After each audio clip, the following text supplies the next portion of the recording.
Hey everyone, ready for another deep dive? Always. Okay, cool.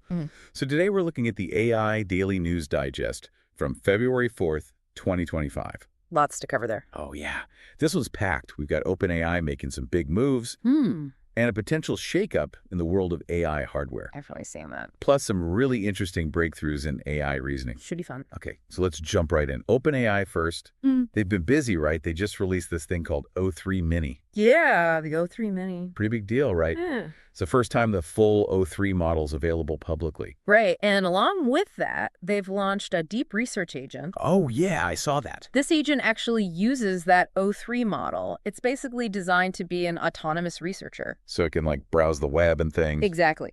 Browse the web, gather information, pull it all together from hundreds of sources, and then it synthesizes everything into these really comprehensive reports. It's pretty wild. So instead of me spending hours, like, digging through research papers and articles, Yep. this AI agent could do it for me in, what, like minutes? Potentially, yeah. Okay, that's impressive. It is. But also kind of intimidating if you think about it. Well, for sure. It definitely makes you wonder what this means for research, you know? Yeah, Like how we interact with information going forward. right. But beyond the applications, it's OpenAI's focus on reinforcement learning. RL. Yeah, reinforcement learning. That's what I find particularly noteworthy here. They're using it in both the O3 model and this deep research agent. Okay, so I got to be honest. Reinforcement learning. That's a bit of a technical term for me. Could you maybe break that down a little? Like, what does it mean? And why is it so important here? Sure. In the simplest terms, reinforcement learning is a type of machine learning where the AI learns through interacting with its environment. Okay. So it receives feedback like rewards or penalties.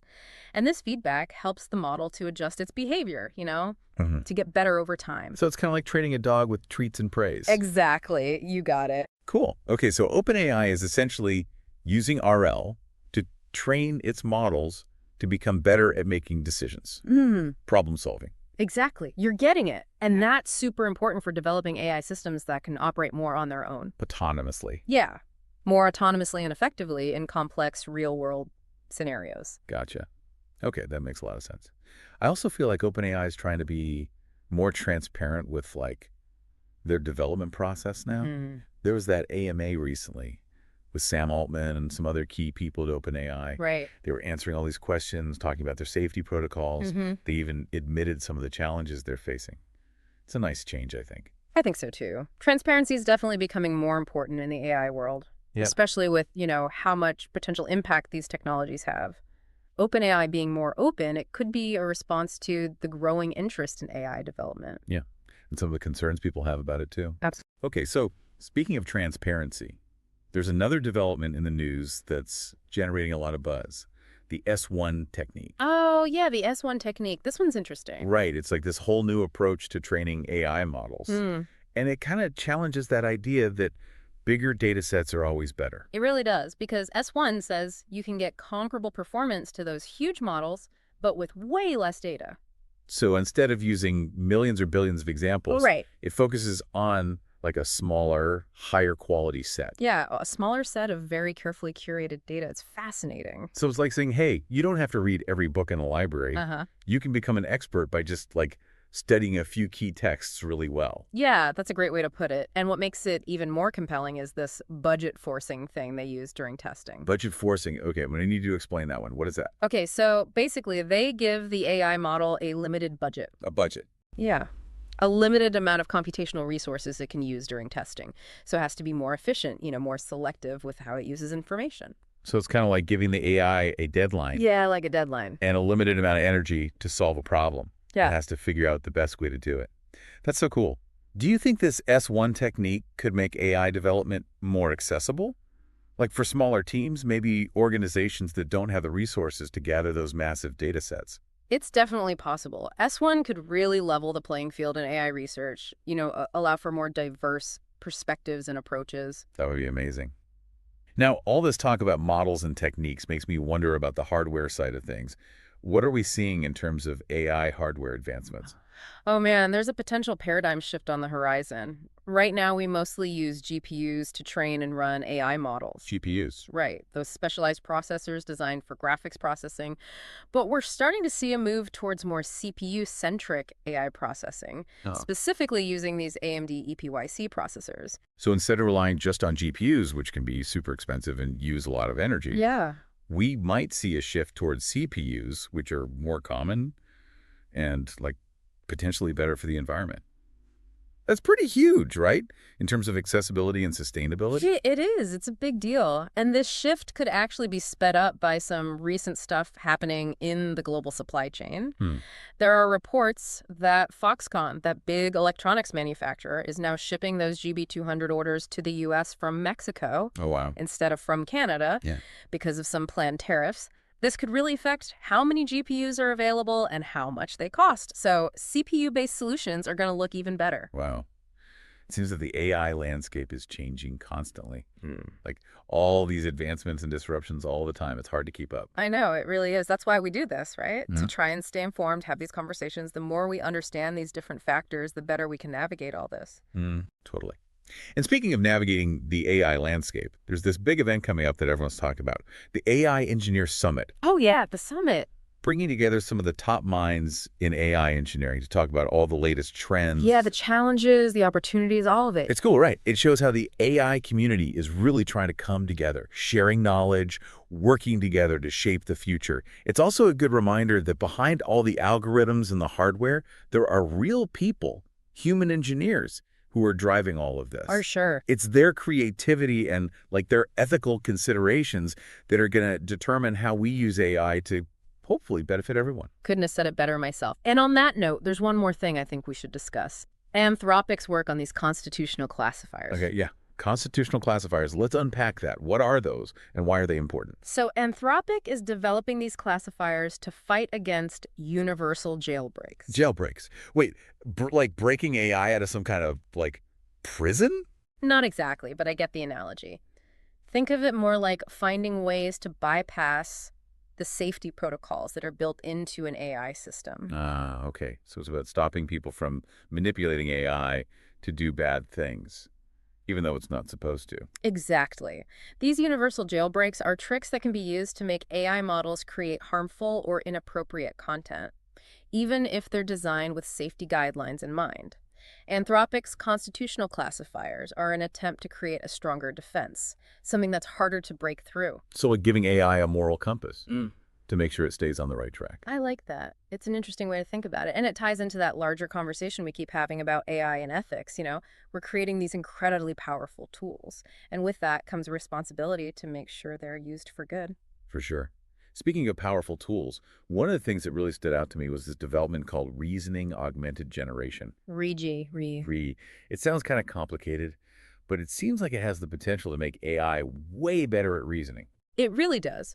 Reiji is basically taking the best parts of those large language models, the ones from OpenAI and DeepSeek, and combining them with more traditional reasoning approaches, like using symbolic logic and knowledge graphs. So it's like blending the intuition and pattern recognition of a large language model Right.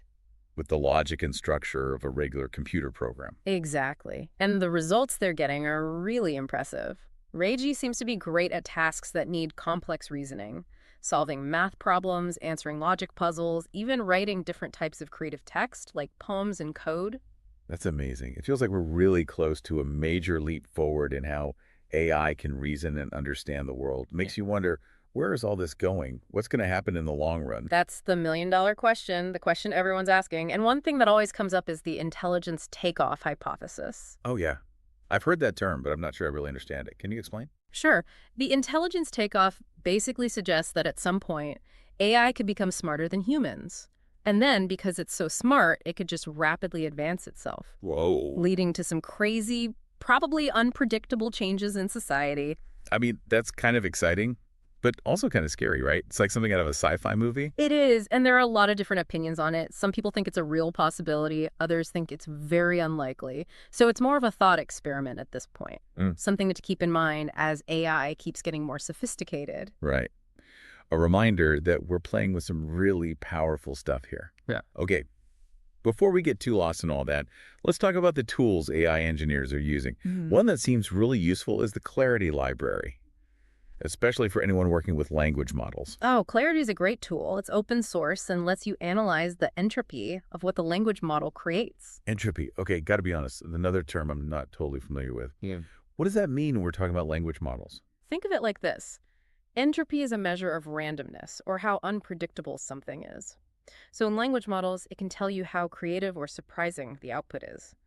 A high entropy score usually means the model is generating stuff that's new and unexpected, while a low score means it's more predictable and follows a formula. So Clarity could help researchers and developers understand how language models work and how to improve them. Exactly. It helps them identify patterns, see how good the generated text is, and even find and fix problems. It's like seeing what's happening inside the language model's brain. Wow, that's incredible. It seems like there are constantly new tools and resources popping up in the AI world, each with its own unique perspective and abilities. And trying to stay ahead of the curve and figure out which ones are worth using is definitely a challenge. For sure. Okay, so let's switch gears a bit and talk about some specific companies and what they're up to. One company that's been in the news a lot is DeepSeek. That Chinese AI firm, yeah, they're definitely making waves. They've been challenging the bigger players like OpenAI. And they just unveiled their R1V model. Right, R1V, a multimodal AI system that they claim is better than anything else out there. So it's like a do-it-all AI, handling all sorts of data types and tasks. That's pretty impressive. But I've also heard a lot of skepticism about DeepSeek's claims. Oh, definitely. People are raising eyebrows. DeepSeek has been criticized for not being very transparent, and their close ties to the Chinese government have some people worried. Plus, their marketing can be pretty aggressive. Yeah, it can be. Some experts think they're exaggerating how much better they are than US-based companies, while others are worried about bias and potential misuse of their tech. It's a bit of a mixed bag with them. It sounds like DeepSeek is kind of a wild card in the AI world. Huge potential, but also some serious ethical and geopolitical stuff to consider. Totally. It's something we need to keep an eye on. DeepSeek's rise shows how much competition there is in AI globally now. It also highlights how technology, national interests, and ethical concerns are all intertwined. It's a very complex situation. It's a lot to think about. Now, while DeepSeek is busy with R1V, OpenAI seems to be focused on something different, building their own AI hardware. Yeah, they're apparently putting together a team of hardware experts and looking into making their own AI chips. So instead of relying on companies like NVIDIA and AMD for their chips, OpenAI wants to make their own specialized hardware. That's the word on the street. It could give them a big advantage, you know. They could optimize the hardware for their specific needs and potentially rely less on outside suppliers. That's a bold move. It could shake things up in the AI hardware world. What are other companies doing to stay ahead of the game? Well, one company that's been investing heavily in AI is SoftBank. They've been putting billions into AI startups and research, especially in robotics and automation. SoftBank is always ahead of the curve. It makes sense that they're betting big on AI. What do you think they see coming that maybe others are missing? Good question. Their CEO, Masayoshi-san, is very vocal about his belief that AI will be the most important technology of this century. He thinks it will change everything.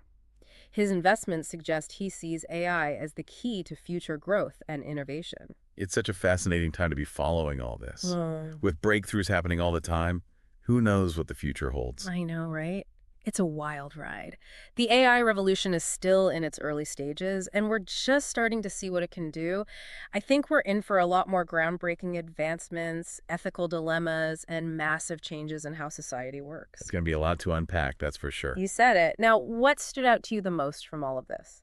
You know, what really strikes me is just how fast everything is moving. It feels like every day there's something new. A new breakthrough, a new company, a new ethical dilemma. It's exciting, but also a bit overwhelming, to be honest. I totally get it. It's a lot to process. But that's exactly why we do this. This digest and these conversations help us make sense of it all. Absolutely. What's also really interesting is seeing all the different approaches people are taking to AI development. You have companies like OpenAI pushing the limits with large language models, and others, like DeepSeek, doing things their own way. Taking things up. Yeah. And then you have researchers exploring new techniques, like that S1 method and RAID, which could change everything about how we train and use AI systems. It's such a dynamic and ever-changing landscape. And that diversity is a good thing. It encourages competition, pushes innovation, and helps us explore all the different ways AI can be used to benefit humanity. I completely agree. And speaking of benefiting humanity, I think keeping ethics at the forefront of all this is so important. Definitely. As AI becomes more powerful and we use it more and more in our lives, we have to make sure it's developed and used responsibly. That means addressing things like bias, being transparent, making sure people are accountable, and really thinking about how it's going to impact jobs and society as a whole. Those are all critical points. And it's a conversation that everyone needs to be a part of. Not just AI experts and policymakers, but the public, too. We all need to have a voice in how AI's future unfolds. Absolutely.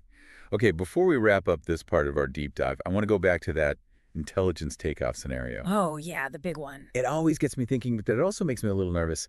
What are your thoughts on AI potentially becoming more intelligent than humans? Should we be worried? It's definitely a thought-provoking idea. While we can't predict the future for sure, I think we need a balanced view of the intelligence takeoff. Okay. We have to acknowledge the risks, for sure. If AI gets way smarter than us, it could be hard to control. We might not even understand it anymore. Like that whole sci-fi thing about AI turning against its creators. Exactly. Maybe far-fetched, but it's worth thinking about. But we shouldn't let fear stop us from innovating. Right. The potential of AI is immense, and we should keep exploring it. So finding that sweet spot between pushing the boundaries and being aware of the risks, like walking a tightrope, a very exciting tightrope. I love that analogy. It really captures the essence of where we are with AI. We're on this amazing journey of discovery and innovation, but we need to be careful and optimistic at the same time. And have a lot of open and honest conversations, just like we're doing now. Exactly. The more we talk about these things, the better prepared we'll be for whatever AI brings. Okay, I think that's a good place to pause for now. We've covered a ton today, from the latest in AI research and hardware to some of the ethical and geopolitical issues surrounding it. And we even dipped our toes into some of the bigger questions about where AI might be headed. Right. It's been a fascinating deep dive into the AI world. I feel like I've learned so much. It's been great discussing all this with you. I hope our listener has found it as informative and engaging as we have. I'm sure they have. And for our listener out there, I want to leave you with this. The AI revolution is happening now. It's not some far-off thing. It's happening all around us. Stay curious, stay informed, and stay engaged in this conversation because we all have a role to play in shaping the future of AI. Thanks for joining us on this deep dive, and we'll catch you in this part. See you then. It has. And for you being so engaged in the field, what stands out to you? What are your main takeaways? You know, what really strikes me is the speed of innovation in this field. It feels like every day, every single day, there's a new breakthrough or a new company trying to disrupt things or a new ethical dilemma to think about. It's a lot. It's exciting, but also a bit overwhelming. I hear that. It's definitely a lot to keep up with, but that's exactly why we have these resources. The AI Daily News Digest, these conversations. We need them to help us figure it all out. Totally.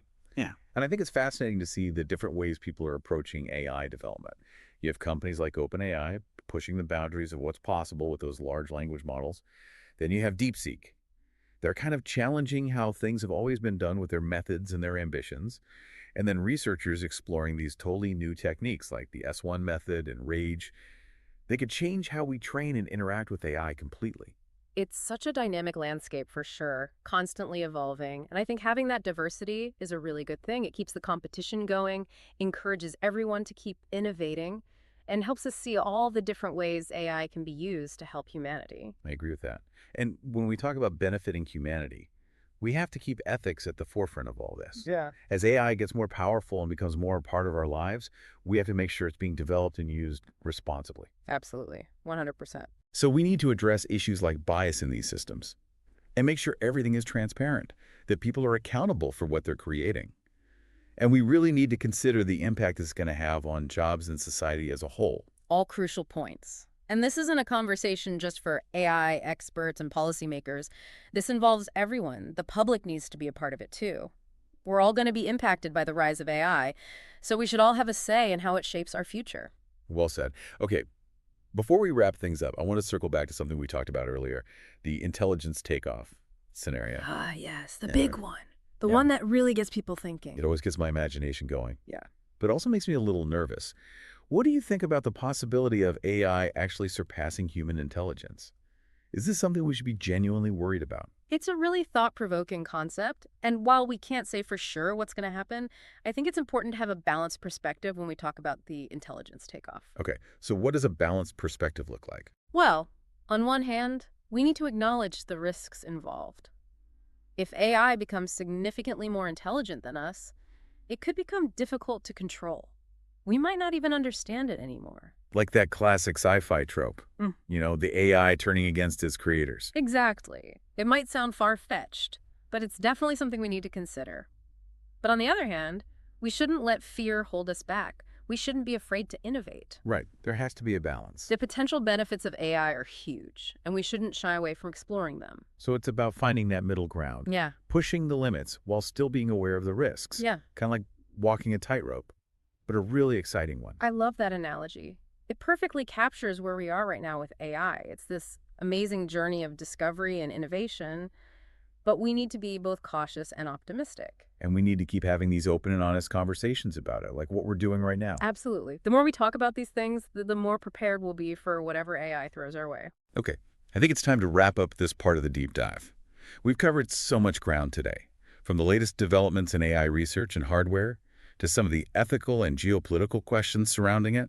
It's been a fascinating journey through the world of AI, and I feel like we've barely scratched the surface. We've only just begun. There's so much more to explore, but it's important to take it one step at a time, digest the information, and then see where the conversation takes us. It has, and it's been a great conversation. I'm glad we could unpack some of this together. For our listener out there, I want to leave them with this thought. The AI revolution is happening right now. It's not some distant future thing. It's unfolding all around us. It really is. It's happening as we speak. So stay curious, stay informed, and stay engaged in this conversation. The future of AI. It's being shaped by all of us. Well said.